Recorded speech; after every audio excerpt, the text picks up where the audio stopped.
जय हिंद। आज की क्लास में हम लोग माइक्रो प्रोसेसर स्पेसिफिकेशन के बारे में जानने वाले हैं।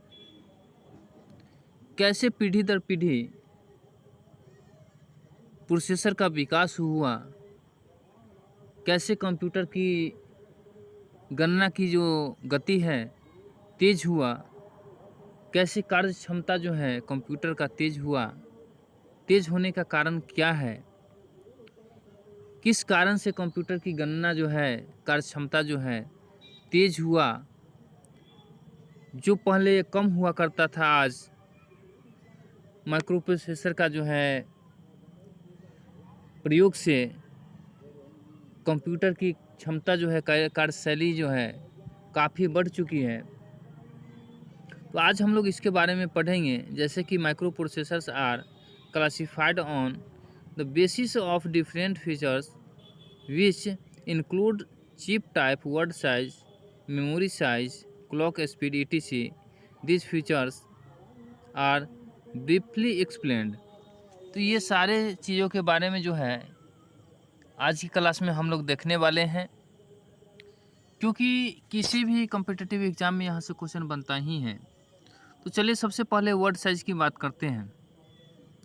Word size is the maximum number of bits that a micro processor can process at a time.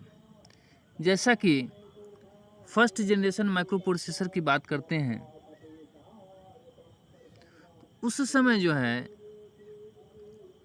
अगर वर्ड साइज की बात करें तो ज़्यादा हो जाता था, तो कंप्यूटर की गति जो है कम हो जाता था। कम होने के कारण कार्य क्षमता की गति जो है धीमा हो जाता था। जैसे कभी कभी आप देखते हैं कोड टू डुअल अगर आप अभी कर रहे हैं यूज़, i7 आ गया, i9 आ गया, अगर इसको कंपेयर करेंगे तो आपका जो है सिस्टम काफ़ी फास्ट हो जाएगा। लेकिन अगर कोड टू डुअल की बात करें तो इसमें जो है आपका सिस्टम थोड़ा स्लो रहेगा। तो जैसे जैसे प्रोसेसर की जो है कैपेसिटी बढ़ता चला गया, तो वर्ड साइज भी जो है, या कहे तो टाइम कैपेसिटी जो है, जो टाइम कंप्यूटर वर्क करने में लेता था वह टाइम जो है कम लेने लग गया, कार्य जो है जल्दी होने लग गया। चलिए इस सब से पे चर्चा करेंगे विस्तार से। सबसे पहले प्रोसेसर फर्स्ट जनरेशन की बात, जो BPSC 3.0 जो TRE का एग्ज़ाम हुआ है उसमें पूछा गया था फर्स्ट जनरेशन में कितने बिट्स तक जो है वर्ड साइज कंप्यूटर के द्वारा एक्सेप्ट किया जाता था। तो ऑप्शन था 4 बिट्स, उसके बाद कई ऑप्शन था, 5 ऑप्शन आपको मालूम ही है, 5 ऑप्शन से जो है उसमें देखने को मिलता है। तो फर्स्ट जनरेशन में अगर 4 बिट्स अगर आपको देखने को मिल रहा है तो आप उसे ही सिलेक्ट कीजिए। अगर 4 बिट आपको नहीं देखने को मिल रहा है तब आप 8 बिट्स भी सिलेक्ट कर सकते हैं, क्योंकि 4 से 8 लेकर 8 तक जो है इसका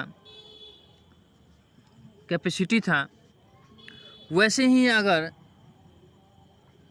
सेकेंड जनरेशन की बात करें, प्रोसेसर की सेकेंड जनरेशन जो है इसका वर्ड साइज 8 बिट था। अगर वही थर्ड जनरेशन की बात करें तो 16 बिट्स था। फोर्थ जनरेशन की बात करें तो 32 बिट्स था। वैसे ही फिफ्थ जनरेशन की बात करें तो 64 बिट्स था। अभी फिफ्थ जनरेशन जो चल रहा है इसमें वर्ड साइज जो है 64 बिट्स तक आप प्रयोग कर सकते हैं, प्रयोग में ला सकते हैं। आगे है memory size. Depending upon the word size the size of RAM varies. देखिए, जब हम लोग वर्ड साइज और रैम की साइज, क्योंकि पहले जो है पहले की सिस्टम में रैम कम हुआ करता था, और वर्ड साइज़ जो है ज़्यादा हुआ करता था। अगर कंप्यूटर में रैम की जो है साइज़ कम है और वर्ड साइज़ ज़्यादा है, तो इस समय जो है आपको एक परेशानी का या सामना करना पड़ सकता है टाइम का, क्योंकि टाइम कैपेसिटी जो है उस समय बढ़ जाएगा। अगर अब की तुलना करें तो रैम जो है ज़्यादा हो गया और वर्ड साइज़ का कैपेसिटी भी ज़्यादा हो गया, तो टाइम कैपेसिटी जो है कम हो गया।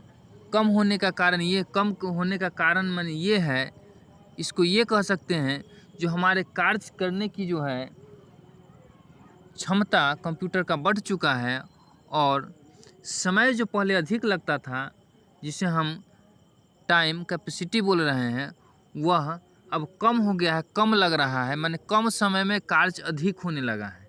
कारण क्या है? तो वर्ड साइज़ जो है बढ़ चुका है और रैम जो है का भी साइज़ जो है बढ़ चुका है। Initially RAM was very small 4 MB due to 4 bits word size.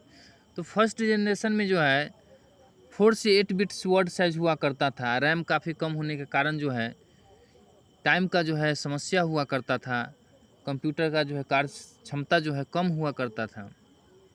As word size increase to 64 bits, तो अब जो है वर्ड का साइज जो है इंक्रीज कर दिया गया। It has become feasible to use RAM of size up to 16 exabyte. Exabyte means होता है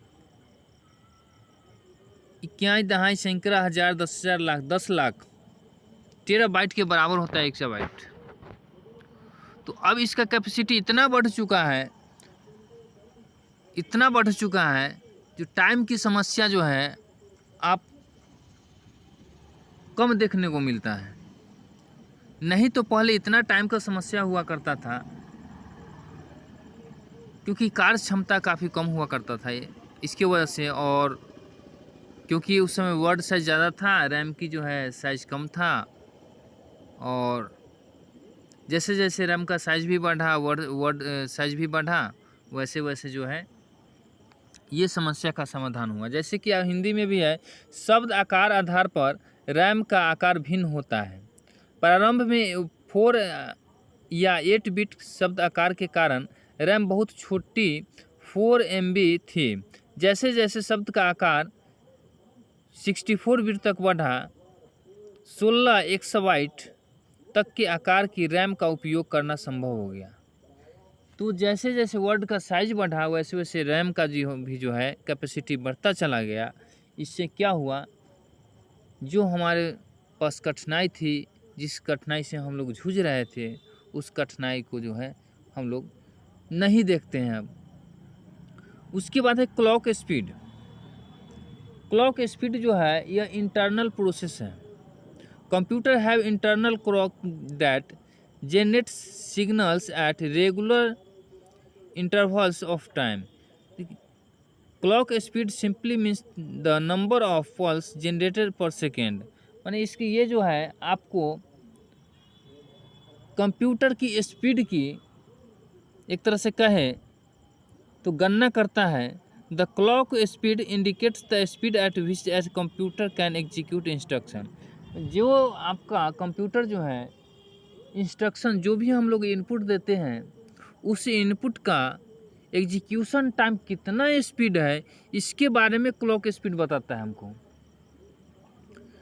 इट वाज मेजर्ड इन हर्ज and kilo hertz, but with advancement is technology and chip density it is now measured in giga हर्ज, billions of pulse पर second. माने इतना speed बढ़ चुका है, इतना स्पीड बढ़ चुका है, जो एक सेकेंड की अगर बात कर ले, सेकेंडों की बात करिए तो बिलियंस ऑफ पल्स जो है, माने इंस्ट्रक्शन जो है कि कार्य करने की जो है, माने इसमें क्षमता है, एग्जीक्यूशन करने की क्षमता है। एग्जीक्यूशन मीन्स ये समझ लीजिए कार्य करने की क्षमता है। सेकेंडों में जो है बिलियंस ऑफ इंस्ट्रक्शन को जो है एग्जीक्यूट कर देता है, माने समाप्त कर देता है कार्य करके। इतना क्षमता जो है कंप्यूटर का अब बढ़ चुका है। जैसे कि हिंदी में देखते हैं, घड़ी की गति उस गति को इंगित करती है जिस गति से कंप्यूटर निर्देशों को निष्पादित करता है। माने कहता है घड़ी की गति उस गति को इंगित करती है, उसके बारे में बताती है जिस गति को कंप्यूटर निर्देशों को निष्पादित में जो हम कंप्यूटर को निर्देश देते हैं उस कार्य को जो करती है उसके बारे में जो है इंगित करती है। पहले इसे हर्ट्ज और किलो हर्ट्ज में मापा जाता था, लेकिन अब जो है चिप घनत्व में प्रगति के साथ अब इसे गीगाहर्ट्ज में मापा जाता है, यानी प्रति सेकंड अरबों पल्स जो है एग्जीक्यूशन होता है। अब है कोर्स के बारे में। Core is a basic computation unit of a CPU. CPU का जो है कहे तो फर्स्ट जनरेशन जो था कोर ही था। सीपीयू का अगर पूछे क्वेश्चन में पूछ दे सीपीयू का फर्स्ट जनरेशन क्या था तो कोर, वो ऐसे ही से बढ़ता चला गया। Earlier processors had only one computation unit thereby capable of performing only one task at a time. तो जब कोर जो है हम लोग कोर प्रोसेसर का यूज करते थे उस समय जो है एक बार में एक ही टास्क जो परफॉर्म किया जाता था, लेकिन जैसे जैसे इसमें प्रगति हुई वैसे वैसे इसका जो है काम करने की क्षमता भी जो है बढ़ता चला गया। Which the advent of multi core processor it have become possible for computer to execute multiple task. जब इसमें मल्टी कोर प्रोसेसर का यूज हुआ, जब हमारे कंप्यूटर में मल्टी कोर कंप्यूटर प्रोसेसर का यूज हुआ, तब जो है हमारा कंप्यूटर जो है मल्टी टास्क एग्जीक्यूट के जो है वर्क को एक तरह से कहते हैं वर्क को जो है एग्जीक्यूट करने लगा। तो मल्टी टास्क जो है परफॉर्म करने लगा मेरा कंप्यूटर, माने एक समय में कई कार्य को जो है परफॉर्म करने लगा। Here by increasing the systems performance. इसमें क्या होगा, सिस्टम का परफॉर्मेंस जो है काफ़ी अच्छा होता चला गया। जैसे जैसे प्रोसेसर जो है का जो है एडवांसमेंट हुआ वैसे वैसे जो है इसका परफॉर्मेंस क्या हुआ, बेहतर होता चला गया। CPU with 2, 4 and 8 course is called dual core, quad core, octa core processor and core i9 respectively. कहता है हिंदी में भी मैं इसको एक्सप्लेन कर दे रहा हूँ। कोर CPU की एक बुनियादी गणना इकाई है। कोर क्या है, यह एक गणना इकाई है जो इसके देखिए CPU के द्वारा ही गणना का कार्य किया जाता है। CU, ALU, MU ये तीन जो है CPU का जो मेन कंपोनेंट है, इसके बारे में भी मैं चर्चा करूँगा। बहुत ही इम्पोर्टेंट टॉपिक है ये कंप्यूटर का, इस पे भी मैं चर्चा करूँगा किसी वीडियो में, लेकिन आज जो मैं पढ़ा रहा हूँ इसके बारे में ही चर्चा कर लेते हैं। तो जिससे वे एक समय में केवल एक ही कार्य करने में सक्षम थे। मल्टी कोर प्रोसेसर के आगमन के साथ कंप्यूटर के लिए कई कार्यों को निष्पादित करना संभव हो गया, जिससे सिस्टम का प्रदर्शन बढ़ गया। 2, 4, 8 कोर वाले CPU को क्रमशः डुअल कोर, क्वाड कोर और ऑक्टा कोर प्रोसेसर कहा जाता है। देखिए ये इंटेल कोर i9 ये लेटेस्ट वर्जन जो है भी आ चुका है, जिसका जो है कार्य क्षमता जो है काफ़ी स्पीड है, जिससे कि इससे पीछे भी मैं बात किया हूँ पीछे वाले पेज में। तो जैसे जैसे एडवांसमेंट हुआ वैसे वैसे कंप्यूटर का जो है गणना गति जो है काफ़ी तेज़ हो गया, इतना तेज़ हो गया जो हम लोग सोच भी नहीं सकते, इतना तेज़ हो गया। इसीलिए कंप्यूटर क्यों कार्य करने के लिए जो है तेज़ गति से कार्य करने के लिए ही जाना जाता है। हम लोग चाहते हैं कि किसी भी कार्य को जल्दी कर लें, तो किसी भी कार्य को जल्दी करने के लिए ही हम लोग कंप्यूटर का सहारा लेते हैं। तो ये था आज का टॉपिक। फिर मिलते हैं नेक्स्ट वीडियो में नेक्स्ट टॉपिक के साथ। जय हिंद।